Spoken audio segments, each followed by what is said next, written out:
어느덧 에베소 마지막 부분까지 왔습니다. 전 그간 이 바울 사도를 통해서 전해주신 하나님의 그 복되신 뜻이 이 땅에 살아가는 우리에게 또 은혜의 기관으로 세워주신 이 교회를 통하여 어떻게 나타나는가 하는 것을 잘 배울 수 있었는데요. 이제 마지막 인사말까지 왔습니다. 에베소 6장 21절로 24절 말씀을 먼저 읽겠습니다. 나의 사정 곧 내가 무엇을 하는지 너희에게도 알게 하려 하노니 사랑을 받은 형제요 주 안에서 진실한 일꾼인 두기고가 모든 일을 너희에게 알게 하리라. 우리 사정을 알게 하고 또 너희 마음을 위로하게 하기 위하여 내가 특별히 저를 너희에게 보내었노라. 아버지 하나님과 주 예수 그리스도에게로부터 평안과 믿음을 겸한 사랑이 형제들에게 있을지어다. 우리 주 예수 그리스도를 변함없이 사랑하는 모든 자에게 은혜가 있을지어다. 예배소서를 보면 정말 이 바울 사도가 예배소 교인들을 어떻게 대하는가 하는 그 심정, 좀 아버지처럼 대하거든요. 그런데 마지막까지도 변함이 없습니다. 우상숭배에 쩔어 있는 에베소라고 하는 지역적인 특징도 있겠지만 세상이라고 하는 것이 본디 그렇지 않습니까? 예수님을 믿는 사람들이 정말 기쁨으로 순전한 마음으로 예수님을 믿도록 그냥 지지하고 지지까지는 아니더라도 그냥 가만히 누워두는 것인가? 그렇지 않은 것이거든요. 이 땅에 오신 하나님 나라의 왕이신 예수님을 어떻게 대했는가? 우리가 알고 있지 않습니까? 정말 증오하면서 십자가에 죽일 정도로. 그러니 예수님의 사람이 된 우리라면, 성도들이라면 어떻게 대하겠는가? 정말 선으로 대하고 잘 되도록 놔두고 하겠는가? 그렇지 않다는 것을 우리는 얼마든지 알 수 있습니다. 그렇지만 그런 세상을 향해 나가도록 하시고 그 안에서 우리로 하여금 어떤 일들을 이루도록 하신 것인가? 하나님의 복된 경영이 거기 담겨 있거든요. 예수님께서 하나님의 사랑을 전하시면서 마침내 우리의 구원이 되신 것처럼 이제 예수님의 사람들인 우리들도 우리의 헌신된 삶을 통해서 바로 하나님의 사랑을 전하면서 그리스도께서 이루어 가시는 그 승리가 어떠한 것인지를 우리의 순종을 통해서 우리 행보를 통해서 이 세상 앞에 전하기를 바라시는 것입니다. 그 일을 위해서 우리를 이 땅에 남겨두시며 은혜로 함께해 주시는 것이거든요. 그 일을 위해서 바로 앞에서 사도는 마지막 부분에서 우리를 위해 예배하신 전신갑주를 입으라고 하십니다. 그 전신갑주를 취하여 입고 원수를 향해서 세상을 향해서 서라고 하십니다. 또한 성신으로 기도하며 주님의 은혜로만 움직여 가도록 하십니다. 그렇게 한다면 틀림없습니다. 아버지께서 우리를 얼마나 사랑하시는가? 우리 주님께서 이루신 구원의 은혜와 능력이 얼마나 복되고 영광스러운 것인가? 정말 우리는 아무것도 아니지만 우리의 그 미미한 순종을 통해서 아무것도 아닌 그 헌신을 통해서 세상 앞에 자랑되도록 하실 것입니다. 이런 복된 경영과 예배하신 은혜를 알아서 기도로 간구로 의지하게 하신 것이고요. 이제 사도는 마지막에 인사로서 이 편지를 마무리합니다. 21절에 보면 사도는 두기고에게 이 편지를 이렇게 들려보내면서 나의 사정 곧 내가 무엇을 하는지 너희에게 알게 하려 하노니 하는 말씀을 담아 놓습니다. 두기고라고 하는 신실한 형제를 예배소 교회에 이렇게 파송해서 보냈는데 그의 손에 편지도 이렇게 들려서 사도의 소식을 알도록 하는 것이지만 직접 가가지고 사도의 사정을 자세하게 알려줄 것이다 하고 거기에 기록한 것입니다. 그러면서 22절에 보면 왜 사도의 사정을 알리는가 하는 것도 거기에 언급하고 있는데 22절을 보면 우리의 사정을 알게 하고 또 너희 마음을 위로하게 하기 위하여 내가 특별히 저를 너희에게 보내오노라 하고 합니다. 그러니까 이 편지를 받는 이 에베소 교인들의 마음을 위로하기 위해서, 그러니까 편지만 이렇게 달랑 이렇게 전해주고 끝내는 것이 아니라 주님의 위로까지 함께 전하도록 이 두기고를 보낸 것입니다. 그러기에 두기고를 말할 때 사랑을 받은 형제요 주 안에서 진실한 일꾼이라고 표현하고 있습니다. 그러면서 이 두기고가 할 일이 무엇인지도 거기에 담아놓고 있는데요. 모든 일을 너에게 알게 하리라. 이제 이 모든 일이라고 하면 바로 22절에 포함되어 있는 두 가지 큰 내용을 말합니다.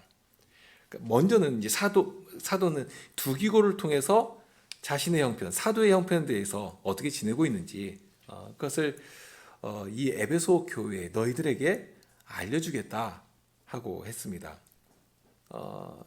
그만큼 에베소 교인들은 사도가 어떻게 지내고 있는지 또는 사도의 형편이 어떤지 정말 궁금했거든요. 그만큼 사랑하기 때문입니다. 특별히 이 사도가 지금 어떤 어려운 형편에 처해 있는지 다 알고 있지 않습니까? 그러니까 이 에베소서 본문에도 보면 사도가 어떤 형편에 있는지를 이렇게 알 수 있는 내용들이 이렇게 스며들어 있거든요. 바로 앞에 20절에도 보면 쇠사슬에 매인 사신이라는 표현이 나와 있고요. 이거 상징적인 표현은 아니거든요. 진짜로 그랬거든요. 또 3장 1절에도 보면 그리스도 예수의 죄수라 하는 말이 있고요. 또 3장 13절에도 보면 이방인들을 위해 환난을 당하고 있다 하는 말씀도 하고 있습니다. 어떻게 보면 이 어려움들에 대해서 계속 반복해서 알려주고 있는데 내가 이렇게 고난당하고 있고 죄수의 몸으로 있고 이렇게 있다 한 이것만 전해주면 에베소 교인들이 그것을 읽으면서 참 낙담하고 슬픔 가운데 떨어지지 않겠습니까? 그러니까 그것을 넘어서서 이 두기고를 통해서 자세히 사도의 형편을 전하도록 한 것입니다. 그러면서 두기고라고 한 사람에 대해 사도가 소개하고 있는데 주 안에서 사랑을 받은 형제요 신실한 일꾼이라는 표현을 하고 있습니다. 사도행전 20장 4절에도 이 두기고라는 이름이 나오거든요. 바울 사도가 3차 전도 여행을 마치고서 예루살렘을 방문을 하는데 그때 아시아 지방의 대표로 이 두기고가 함께 갔었습니다. 그때에 에베소 사람인 드로비무도 함께 했는데요. 그런 것을 보면 두기고도 비슷한 지역 사람이 아니겠는가. 그러니까 에베소 사람이거나 또는 근방 사람이 아니겠는가. 그러니까 이제 그 지역 사람을 보내기에 훨씬 더 쉬운 것이죠. 유익한 것이죠. 그래서 이 두기고는 후에도 보면 그레데 지역에서 사역하고 있는 디도의 후임으로 언급될 정도의 사람이었으니까요. 그러니까 사도는 이때에는 이렇게 에베소 교회를 위해서 두기고를 감독자로, 목사로 파송하여 보낸 것입니다. 그러니까 그냥 나랑 가까이 아는 사람이니까 에베소에 가가지고 내 소식 전해줘 하고 한 것이 아니라 중요한 임무를 받고 파송되어 갔다 하는 것을 알 수가 있죠. 그래서 형제일 뿐만 아니라 일꾼이라. 이 누구의 일꾼이라는 말이겠습니까? 사도가 그런 것처럼 사도가 그리스도에게 매인 그리스도의 종인 것처럼 이 두기고도 그리스도의 사람이다. 그리스도의 일꾼이다 하고 이렇게 사역자로 파송한 것을 알 수가 있습니다. 그러면서 이렇게 파송되어 가는 두기고에게 두 가지 임무를 맡기고 있는데요. 첫째는 바울 사도의 형편을 전해주는 일이었습니다. 여기 에베소서에 기록된 거 말고 또는 다른 사람의 말을 통해서가 아니라 직접 가서 전해주도록 하는 것이죠. 그런데 그보다도 더 중요한 일이 있는데 그것이 둘째 부분입니다. 두기고를 보내는 이유가 22절에 나오는데요. 우리 사정을 알게 하고 하는 것은 이제 첫째 내용이겠죠. 그러면서 둘째는 그 다음에 나옵니다. 또 너희 마음을 위로하기 위해서.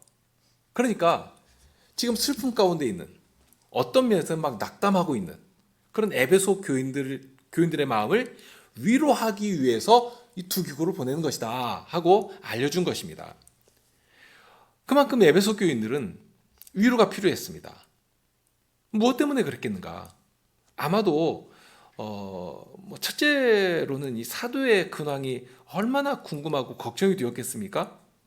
그도 그럴 것이 이 에베소 교회는 바울 사도가 3년 동안 밤낮 쉬지 않고 눈물로 기도로 세운 그런 교회였거든요. 정말로 아이를 출산하는 것과 같은 그런 수고로서 마침내 그 우상 숭배가 가득한 그런 사회 안에 서게 된 교회였습니다. 그러니 에베소 교인들이 얼마나 사도가 보고 싶었겠습니까? 사도는 아버지와도 다름없었고, 그런데 그런 분이 지금 어떻게 하고 있는가? 옥에 갇혀가지고 그 고통을 당하고 있단 말입니다. 자기는 이렇게 편안한 집에서 발 뻗고 자고 있는데 그 차가운 도리에서 쇠사슬에 묶여가지고 그렇게 수고를 하고 있으니 그것이 걱정이 안 되겠는가? 그 슬픔을 아마 우리는 다 알지 못할 것인데요. 그런 에베소 교회를 알기 때문에 사도는 정말 믿을 수 있는 이 두기고를 파송해서 그 교회를 돌보도록 한 것입니다. 다만 아무리 뛰어난 사역자가 바울 사도 대신해 가지고 그 교회에 파송되어 간다 한들 뭐 그런 거 가지고 무슨 위로가 되겠습니까? 두기고 가서 사도의 형편을 무슨 말로 전해줘야 그들의 위로가 되고 슬픔이 해소가 되겠습니까? 사도가 조만간 여러분을 찾아올 것이라고 그런 말로 하면 과연 위로가 될지, 혹은 여기는 못 올지라도 조만간 풀려날 것이다 하는 그런 소망이라도 쥐어주면 좀 위로가 될지. 그러나 현실을 보면 사실 그쪽으로는 소망을 가질 수 있는 것이 아무것도 없었거든요. 그러니 사도의 형편을 전한다면, 있는 사실 그대로 전한다면 그것 가지고는 아무런 위로가 되지 못할 것이 뻔했습니다. 나올 가능성이 없겠는데요. 계속 그냥 옥에 있을 것입니다. 이런 말로 100번을 전해줘봐야 무슨 위로가 되겠는가 하는 것입니다. 그런데도 분명 사도는 위로하기 위해서 보낸다 하고 했거든요. 그러면 과연 두기고가 무엇을 가지고 에베소 이 교인들을 위로할 수 있겠는가 하는 것입니다. 참된 위로가 무엇인가 하는 비밀이 여기 담겨 있거든요. 에베소 3장 13절에 보면 바울 사도는 이렇게 기도했습니다. 그러므로 너희에게 구하노니 너희를 위한 나의 여러 환난에 대하여 근심하지 말라. 이는 너희의 영광이라. 바울 사도에게는 이루 말할 수 없는 여러 가지 환난이 있는데 그로 인해서 낙심하지 말라. 왜 그런가? 이것이 바로 너희의 영광이기 때문이다 하는 알 수 없는 말을 전합니다. 사도가 당하는 환난은 여전히 감해지지 않았습니다. 여전히 죄수의 몸으로 갇혀 있었습니다. 그런데도 오히려 사도는 그러한 사실이 너희에게는 영광이다 하고 말하고 있습니다. 자신은 갇힌 몸이 되었지만, 고난을 당하고 있지만, 그런 여러 가지 고통과 어려움을 통해서 그리스도의 복음은 오히려 더 힘있게 전해지고 있었습니다. 주님의 명령이 자신의 고난으로 더욱 온전해지고 더욱 높임받고 있었습니다. 그 증거가 바로 에베소 교회 아닙니까? 그 이방 땅, 우상 종교로 가득한 곳에 어떻게 믿는 사람이 생긴 것인지, 사탄의 세력과 어둠에 사로잡혀 있던 그런 자들이 복음으로 자유를 얻고 이제 그리스도의 몸이 되어서 거룩한 싸움을 싸워 나갈 교회로 거기 서게 된 것, 우상 숭배가 가득한 그런 곳에 정말 등대처럼 선 것입니다. 얼마나 복된 일이고 귀한 일입니까? 얼마나 영광스러운 일입니까? 지금 바울 사도는 다른 것으로 위로하려고 하지 않고 있습니다. 사도에게 위로가 되는 것이 있고, 그러니 그것으로 동일하게 에베소 교인도 똑같이 위로받기를 원하고 있는 것입니다. 비록 자신은 갇힌 몸이지만, 그러나 몸은 어떻게 할지라도 주님의 복음과 그 영광은 온 세상을 향해 큰 능력으로 세상을 정복해 가고 있습니다. 세상 주관자들을 굴복시키고 있었습니다. 에베소 교회가 그 증거였거든요. 그런 권능과 영광이 바로 에베소 교회에 나타나고 있으니 그 사실을 알고 큰 확신과 담대함을 얻어 더욱 힘을 내서 그 신령한 싸움을 싸워나가기를 원하고 있는 것입니다. 바로 앞에서 전한 비밀이 그것 아닙니까?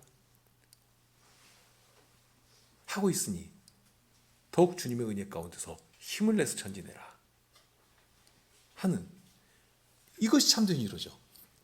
비록 에베소서를 써서 복음의 그 풍성한 내용을 전해주고 있지만, 그러나 그것으로 다 되었다 하지 않는 사실을 이 바울 사도는 잘 알고 있었습니다. 그래서 말씀으로 사역할 두기고를 그 교회에 파송해서 성신께서 심어주시는 말씀을 직접 전하고, 그렇게 그리스도의 위로를 바울 사도가 전해주는 이 말씀만이 아니라 말씀을 통해 더 풍성한 그 진리의 말씀을 이 교인들에게 전하며 듣고, 그 말씀 안에서 교제를 나누도록, 그 말씀 안에서 살아있는 주님의 음성을 들으며 위로를 받도록 그 일을 하게 하신 것입니다. 과연 성도가 무엇으로 교회를 이루며 무엇으로 성도의 사귐을 가질 것인가? 그 교통의 중요한 내용들을 여기서 우리가 살펴볼 수 있습니다. 분명 사도는 자신의 형편을 알고 있습니다. 그런데 그 형편이 어디에 서 있는가를, 그 판단이 아주 명확하게 전해지고 있습니다. 주님의 사역을 맡은 자로서 주님의 고난을 기꺼이 감당하고 있습니다. 그러면서 그 내용을 함께 나누며 그 말씀으로서 서로 위로를 주고받고 있습니다. 자신은 고난을 받고 있지만, 그러나 그렇게 자신의 몸에 그리스도의 남은 고난을 쌓아감으로 말미암아 주님의 나라가 더욱 확장됩니다. 주님의 교회가 힘있게 건설되어 갑니다. 그러한 사실을 보면서 주님의 은혜를 함께 찬송하기를 원하고 있는 것입니다. 일상을 살아가는 우리의 모든 것이 성도의 교제 안에 담겨 있어야 할 것인데요. 다만 그런 때에 우리 안에 강하게 움직이는 것이 무엇이어야 하겠는가? 우리의 말 한마디, 우리의 행실 하나라도 주장하는 것이 무엇이어야 하겠는가 하는 것을 생각하도록 해주십니다. 먹는 것 하나라도, 마시는 것 하나라도 주님의 영광을 위해 살아가고자 하는 심정이 우리에게 있지 않습니까? 정말 그러기를 원하는 것이거든요. 그렇다면 그런 성도들이 함께 교제를 나누고 사귈 때 그 중심에 움직여야 하는 것이 무엇이어야 할 것인가? 이것은 말할 것도 없습니다. 과연 우리 입에서 어떤 말이 나와야 하고, 우리 손의 수고를 통해서 어떤 증거가 형제들에게로 따뜻하게 전해져야 하겠는가? 정말 주님께서 말씀하신 것처럼 말 한마디를 하더라도 주께서 말씀하시는 것처럼 하고, 무엇을 봉사할지라도 하나님께서 주신 것으로 봉사하는 것처럼 그렇게 오직 주님의 뜻만이 전해지고 주님의 사랑만이 전달되도록 그렇게 되어야 마땅할 것입니다. 사도가 두기고를 통해서 바로 그러한 위로를 전해주고 있거든요. 이어서 23절과 24절인데요. 아버지 하나님과 주 예수 그리스도에게로부터 평안과 믿음을 겸한 사랑이 형제들에게 있을지어다. 우리 주 예수 그리스도를 변함없이 사랑하는 모든 자에게 은혜가 있을지어다. 사도는 파송하여 보내는 두기고를 통해 성도의 사귐 가운데 있어야 할 참된 위로가 무엇인지를 이렇게 생각하게 하면서, 이어서 에베소 교회를 향하여서 주님의 은혜를 구하고 있습니다. 평안을 구하고 있고요. 믿음을 겸한 사랑을 말하면서 마지막에 가서는 은혜를 구합니다. 23절에서 구하는 것은 평안과 그리고 믿음을 겸한 사랑인데요. 여기서 이 언급한 이 평안이라는 말은 히브리식 표현으로 하면 샬롬이라고 잘 알고 계시죠? 그리고 헬라어로 표현하면 에이레네입니다. 그러니까 이 에이레네라고 하는 것이나 특히 이제 샬롬이라고 하는, 이 샬롬은 유대인들에게 있어서는 그냥 아주 평범한 인사말이기도 합니다. 우리도 인사할 때 주로 안녕하십니까 하고 묻죠. 사실 그 말의 의미를 이렇게 깊이 생각하면서 안녕하십니까 하고 묻지는 않을 것입니다. 너무 익숙하니까 생각할 필요도 없이 그냥 관용적으로 나오는 표현이기도 합니다. 그런데 불과 20, 30년 전만 해도 안녕하시냐 말 대신에 주로 이제 식사하셨습니까 하는 말을 주로 했죠. 아주 흔한, 그때는 주로 식사하셨습니까? 아이들에게도 밥 먹었냐? 이게 인사말이었거든요. 근데 지금은 그런 말 쓰는 사람이 없죠. 누구든지 주로는 안녕하십니까? 평안하지? 이렇게 어른들도 오랜만에 만나면 가네 두루 평안하시냐 하고 묻기도 하고요. 그러니까 뭐 집안일이나 하는 일이 두루두루 어려움 없이 잘 이루어나가고 또는 고요하게 그렇게 불안한 것이나 이런 것이 없게 되기를 바라는 그런 의미를 담아가지고 아주 좋은 표현으로서 이렇게 평안의 인사를 전합니다. 우리 정서가 이제 그런 것인데요. 사람의 마음자리가 늘 평안해야 하는 것이고요. 늘 마음의 평안을 중요하게 여기는 그런 정서에 아주 적합한 인사말이라 하는 생각이 듭니다. 다만 사도도 말로는 이제 평안을 구하고 있는데요. 그런데 사도가 구하는 이 평안이 우리가 생각하는 식의 그런 평안이겠는가? 우리말에서는 이 평안을 말할 때 굉장히 정적이고 수동적인 평안을 주로 생각합니다. 고요하고 어떤 흔들리지 않은 안정된 상태, 이것을 평안이라고 주로 생각하거든요. 아마 이제 어떤 이미지를 생각하시면 좋을 것인데요. 새벽녘에 잔잔한 호수, 안개가 촉하니 내려앉은 정말 물도 살랑살랑하니 흔들릴 듯 말 듯한 그런 고요한 호수를 생각하면 아마 우리 기준으로 보는 평안을 대변해주는 그런 풍경이라고 말할 수 있을 것입니다. 그런데 샬롬이라고 하는 말은 그런 정적인 의미는 결코 아닙니다. 굉장히 역동적이고요, 적극적인 표현이거든요. 아마 몇 차례 들으셔서 잘 아실 것인데 김홍전 목사님이 표현해 준 예가 있습니다. 자전거의 예인데요. 자전거가 어떤 때 평안을 얻는가? 자전거에 올라타가지고 한 자리에 가만히 서 있으려고 하면 자꾸 넘어지거든요. 그런데 앞을 향해서 달려가면 넘어지지 않습니다. 바로 이제 그것이 평안이다 하고 설명한 내용인데요. 그러니까 자전거의 평안이라고 할 때는 목적지를 향해서 매끄럽게 쭉 달려가는 것을 말합니다. 그런 것이 이 샬롬이라는 의미에 담겨 있습니다. 그러니까 이 샬롬이라는 말은 개인적인 어떤 고요함이나 요동하지 않는 또는 들리지 않는 어떤 안정감을 취하는 그런 것이 아니라는 말씀입니다.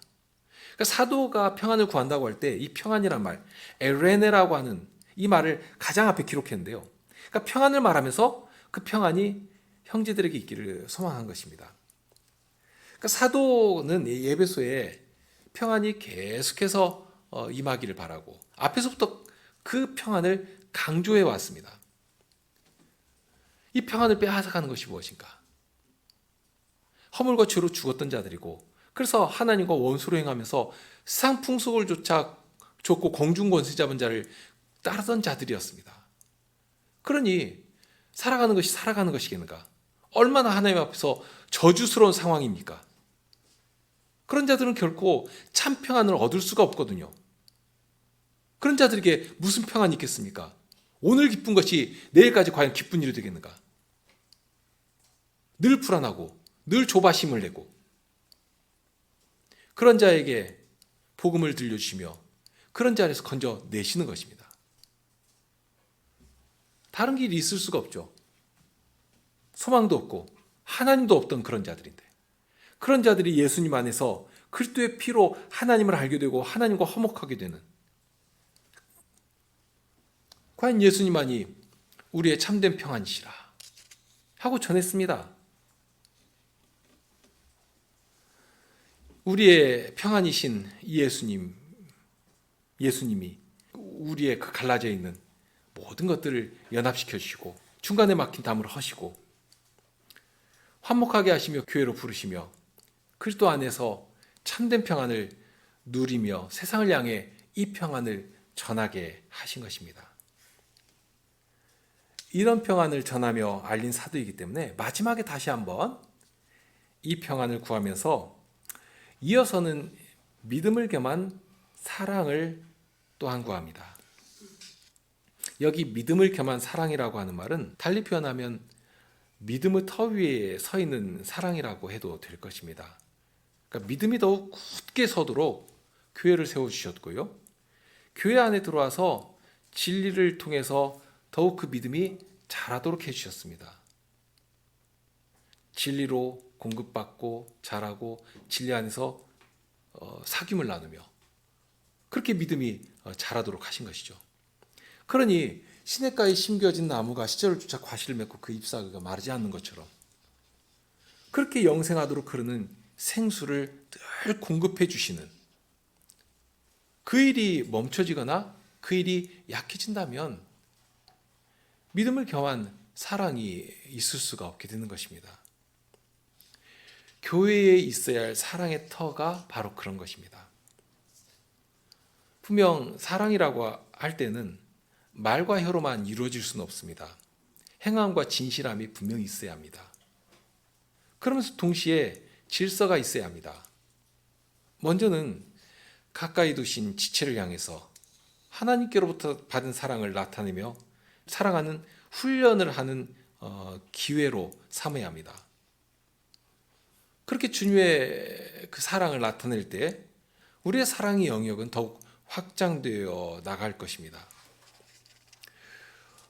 성찬상에 나아갈 때에도 우리가 고백하는 것이지만 참된 믿음으로 그리스도에게 접붙임을 받은 우리 모두는 한 몸을 이루며 이것을 말로만이 아니고 또한 우리 행동으로도 나타내어 보여야 합니다 하고 했는데요. 그렇게 참된 믿음에서 나오는 사랑을 우리의 행동으로 나타내 보이는 그런 자리까지 가야 합니다. 주님의 살과 피를 받아 먹으며 한 몸 된 사실을 누리는 자들이기 때문에 거기서 헌신과 봉사를 받은 그리스도로부터 그런 헌신과 봉사를 받은 만큼 우리에게 주신 모든 것들을 통해서 이웃을 섬기고 봉사하는 그런 것이 이제 작은 순종의 시작일 것입니다.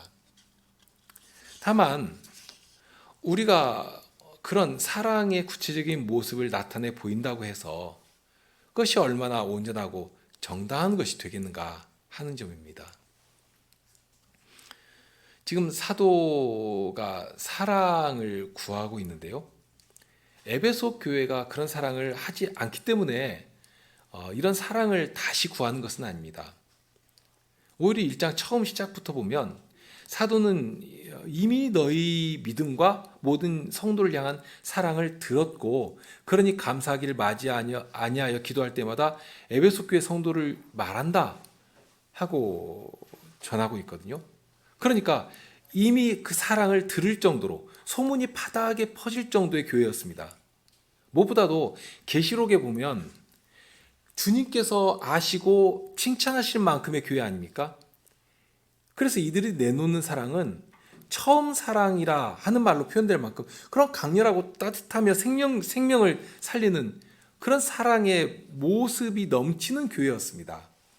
그러나 그런 사랑이 있을지라도 믿음의 자양분인 신령한 말씀을 계속해서 공급해 주지 않으신다면 그 말씀을 계속 공급받지 않는다면 그래서 그 말씀으로 인해서 그 터가 굳어지면서 자라지 않는다면 그러면 그 사랑도 터가 허물어져 버리고 모든 것들이 허망하게 되어버리는 것입니다. 그렇기 때문에 마지막에 와서도 사랑을 구한 것입니다. 믿음을 겸한 사랑을 구하고 있습니다. 이 사랑은 구체적으로 표현되어야 합니다. 4장 32절에 말씀한 것처럼 서로 인자하게 하며 불쌍히 여기며 서로 용서하기를 하나님이 그리스도 안에서 우리를 용서한 것 같이 하라고 하십니다. 형제를 섬기고 봉사한다고 하니까 자꾸 물리적이고 현상적인 것만을 생각하기가 쉽습니다. 물론 그것 있어야 합니다. 그러나 우리의 손이 움직이기 전에 먼저 그 마음 가운데 가득해야 할 또는 그 마음에서부터 움직여야 할 거룩한 정서가 무엇인가? 그 정서가 살아 움직여야 합니다. 말로도 할 것이지만 현실적으로 도움이 될 만한 봉사도 있어야 할 것이지만 여기 말씀한 것처럼 형제의 허물을 용서치 못하고 불쌍히 여기지 못한다면 그것은 사랑이라 말하기 어려운 것입니다. 오히려 그렇지 못하면 높아진 마음으로 판단하고 비판하기가 참 쉽습니다. 그러나 참된 사랑은 형제의 부족한 부분까지라도 그러니까 판단하고 비판하며 나가는 것이 아니라 오히려 그 약한 것, 허물이 가득한 그것, 그것을 내게로 끌어와서 내가 안고 가야 하는 것으로 주님 앞에 나아가 구하는 것입니다. 그것이 교회의 사랑입니다. 형제의 미숙함과 못남은 바로 나의 허물인 것이죠. 자식이 못나면 부모가 다 자기 탓으로 돌리지 않겠습니까? 그것이 사랑 아니겠습니까?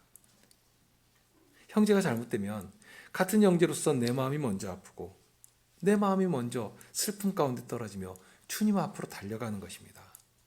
그런 것이 사랑입니다.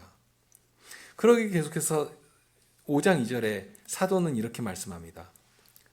그리스도께서 너희를 사랑하신 것 같이 너희도 서로 사랑 가운데 행하라. 그는 우리를 위하여 자신을 버리사 향기로운 제물과 생축으로 하나님께 드리셨느니라. 우리를 위해서 자신을 버리사 향기로운 제물과 생축으로 하나님께 드리신 그 사실이 있기 때문에 그 사실 앞에서 우리의 사랑은 아무런 자랑할 것이 없게 되는 것이거든요. 과연 이런 주님의 부르심과 요구 앞에서 무엇을 내놓고 달려갈 수가 있겠는가? 이런 사랑을 우리가 만들어낼 수 있겠는가? 사도는 그런 우리에게 위로의 말씀을 해주시는 것입니다. 그런 현실이 있을지라도 주님께서 원하시는 것이 무엇인지를 알고 사랑을 구해라 하는 것입니다. 이렇게 사도는 평안을 구하고 또 사랑을 계속해서 공급해 주시려고 하면서 에베소 교인들을 향해서 형제라 하고 부릅니다. 마태복음 12장 50절에 예수님께서 하신 말씀이 있는데요. 누구든지 하늘에 계신 내 아버지의 뜻대로 하는 자가 내 형제요 자매요 모친이니라 하시더라. 과연 누가 참된 형제고 자매인가? 에베소 교회 성도들은 사도가 정말 믿음 안에서 낳은 자녀들이었습니다. 뿐만 아니라 진리 안에서 그리스도의 피로 맺어진 참된 형제들이었습니다. 혈육의 피를 나눈 형제와 비교할 수 없는 그리스도의 피로 연합시켜 주신 형제요 자매로 한 몸을 이루도록 하신 것입니다. 바로 이러한 사실들이 우리 앞에 있기 때문에 주님께서 주시는 그 부르심에 응답하여 자신을 드리며 형제로 이 시대 가운데 거룩한 사명을 쫓아 살아가게 되는 것입니다. 마지막으로 사도는 모든 자에게 은혜가 있기를 구하면서 이 서신을 마치는데요. 그런데 이 4절을 보면 우리가 참 감당하기 어려운 표현을 하십니다. 우리 주 예수 그리스도를 변함없이 사랑하는 모든 자에게 은혜가 있을지어다 하십니다. 사도는 에베소서를 시작하면서 은혜와 평강을 구하는 기도로서 시작하는데요. 그런데 마지막에 와서도 평안과 사랑 그리고 마지막에 은혜를 구하면서 모든 이 편지의 글을 마치고 있습니다. 그렇게 되면 은혜로 시작하면서 은혜로 이 편지를 마친다 하고 생각해도 될 정도입니다. 그러면서 그 은혜와 은혜 사이에 그리스도 안에 보이신 하나님의 사랑이 무엇인가? 구원의 은혜가 어떻게 우리로 거룩한 교회를 건설하게 하며 하나님의 영광을 나타내도록 하신 것인가? 그리고 그 일을 위해서 하나님께서 예비하신 은혜가 무엇이며 우리가 그 은혜 가운데서 어떻게 나를 드리며 살아가야 할 것인가? 이런 것들을 담아서 전해 주셨는데요. 이제 그것이 복음이죠. 그러니 시작부터 마지막까지 전체가 다 하나님의 은혜라 하는 말로 요약할 수도 있을 것입니다. 은혜라는 말을 싫어하는 사람은 없을 것입니다. 누구라도 다 은혜 받기를 원할 것이고요. 아마도 은혜와 복이라는 말을 같은 또는 비슷한 단어로 인식해서 그럴 것이기도 합니다. 다만 사도가 말하는 은혜는 그런 식의 의미인가 하면 그런 기대와는 사뭇 어울리지 않는 말이기도 합니다. 왜 그런가 하면 이제까지 전한 은혜를 보면 오히려 고난을 말하고 치열한 싸움을 말하고 있거든요. 그러면서 동시에 그리스도께서 이 땅에서 이루어 가시는 구원 역사가 어떠한 것인가? 성도의 순종을 통해서 자랑하기를 원하시는 하나님 나라의 영광이 무엇인가? 하는 것을 전해주고 있습니다. 바로 이제 그 터에서 성도는 언제라도 하나님께 무엇이라도 구하고 은혜를 받아서 그 영광스러운 역사에 참여하기를 원하고 계십니다. 그래서 마지막에 구하는 것도 그런 것인데요. 그리스도의 영광에 참여하는 복을 얻기 위해서 정말로 필요한 것이 바로 이 은혜라 하는 말 한마디에 담겨 있다는 것입니다. 그리스도 안에 담아주신 바로 그러한 모든 은혜가 모든 자에게 넘치기를 구하고 있는데요. 그런데 그러한 은혜를 구할 때 마지막에 우리 주 예수 그리스도를 변함없이 사랑하는 모든 자라 하는 표현을 하고 있다는 것입니다. 여기 변함없다는 말은 불변하다는 말이고 썩지 않는다는 말입니다. 그러니까 상황에 따라서 변하거나 기분에 따라서 이렇게 저렇게 움직이는 그런 것은 결국 불변하다, 변함없다라고 할 수 없지 않습니까? 이 변함이 없다는 말은 특별히 그리스도로 말미암은 그 부활의 몸을 가리킬 때에 사용되는 말이기도 하거든요. 그리스도의 부활의 몸이 여기 담보처럼 표현에 담겨 있다는 말입니다. 그만큼 여기 나오는 이 사랑도 변하거나 바뀌거나 썩지 않은 그런 사랑이어야 한다 하는 뜻이기도 합니다. 그런데 그런 사랑을 할 능력이 우리에게는 없거든요. 그런 사랑으로 변함없이 그리스도를 사랑하는 모든 사람이라고 했으니까 그럼 우리는 어떻게 해야 한다는 말인가? 분명 사도도 우리가 그런 사랑을 할 수 없다는 사실을 알고 있습니다. 얼마나 변덕이 심하고 간사한 인생인지 알고 있거든요. 그러나 사도가 이런 기도를 할 수 있는 그 유일한 터가 무엇인가?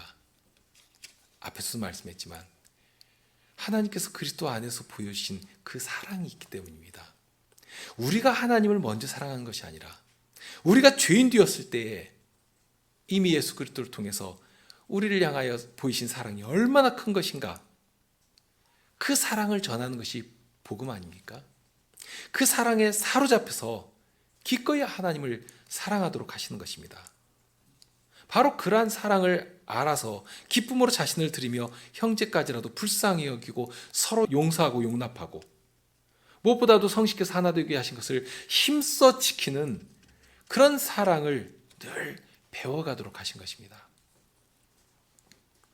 이런 사랑을 주님께 항상 구하고 사모하는, 내가 이런 사랑을 하고 있다가 아니라 하나님 앞에 나와서 말씀으로 하나님의 사랑을 늘 배워가는 그런 사람이 바로 주 예수 그리스도를 변함없이 사랑하는 사람이 되는 것입니다. 나의 무엇을 의지하고 자랑하는 그런 사람이 아니라 오히려 나의 약함을 주님 앞에 늘 내어놓고 하나님의 이 사랑을 배워가는 그런 사랑이 바로 변함없는 사랑입니다. 오직 나의 사랑을 하나님께서 보이신 그 사랑의 터 위에 두고 살아가는 사람. 이미 하고 있지만 그 사랑 위에 더욱 믿음 안에서 행하는 그런 에베소 교인이 되기를 구한 것입니다. 자, 마칩니다.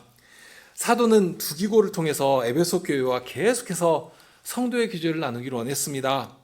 그래서 두 가지 목적을 가지고 에베소 교회를 방문하도록 했는데요. 그러면서 마지막에 평안과 사랑을 구하고 은혜를 구했습니다.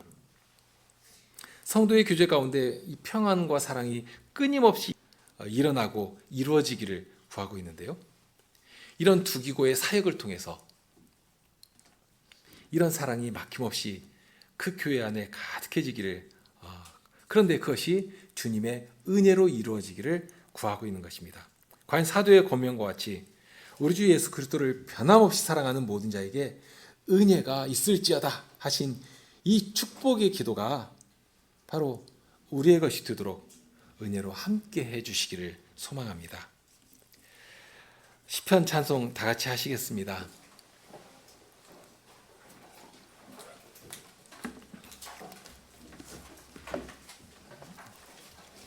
시편 131편입니다.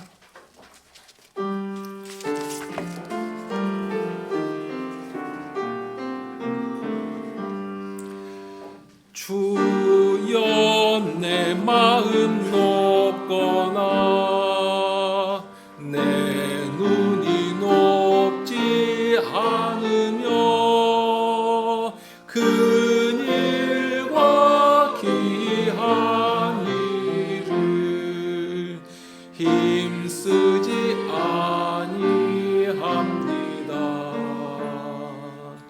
실로 고요한 내 영혼 마음도 평온합니다. 어미 품첫 때네처럼 내 영혼 평온합니다. 우리 여호와 바라라. 주 백성 이스라엘아, 여호와 주만 바라라. 이제로부터 영원히.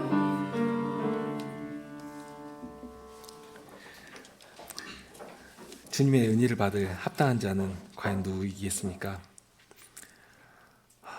예수 그리스도를 변함없이 사랑하는 그런 자가 주님의 은혜를 소망하며 합당하게 받을 수 있을 것인데, 저희는 주님께서 바라실 만한 그런 사랑을 하는 자가 못 됩니다. 그러나 저희의 소망이 제 행위에 있지 않음을 이제도 참으로 기쁘게 생각합니다. 주님께서 먼저 저희를 사랑하시고 저희를 죄 가운데서 건지시고 그러한 사랑으로 저희를 찾아오시며 오직 하나님의 사랑을 배워가는 자로서 그 사랑을 닮아가도록 하십니다. 주님 앞에 설 수 없는 미련하고 어린 자들이지만, 그러나 주님께서 보여주신 이 사랑만큼은 저희들이 알며 붙들며 주님의 사랑을 배워갈 수가 있겠사옵니다. 하오니 주님의 말씀으로 저희를 찾아오시며 하나님의 사랑을 더욱 가르쳐 주시고 그 사랑의 터 위에서 저희의 믿음이 자라며 주님의 어떠하심을, 그 충만하신 영광과 은혜를 상 앞에까지 자랑하는 저희들이 되게 해주시기를 구합니다. 과연 그리스도를 변함없이 사랑하는 저희들에게 하나님의 은혜가 끊이지 않도록 하여 주시옵소서. 우리 주님 예수 그리스도 이름으로 기도드립니다. 아멘.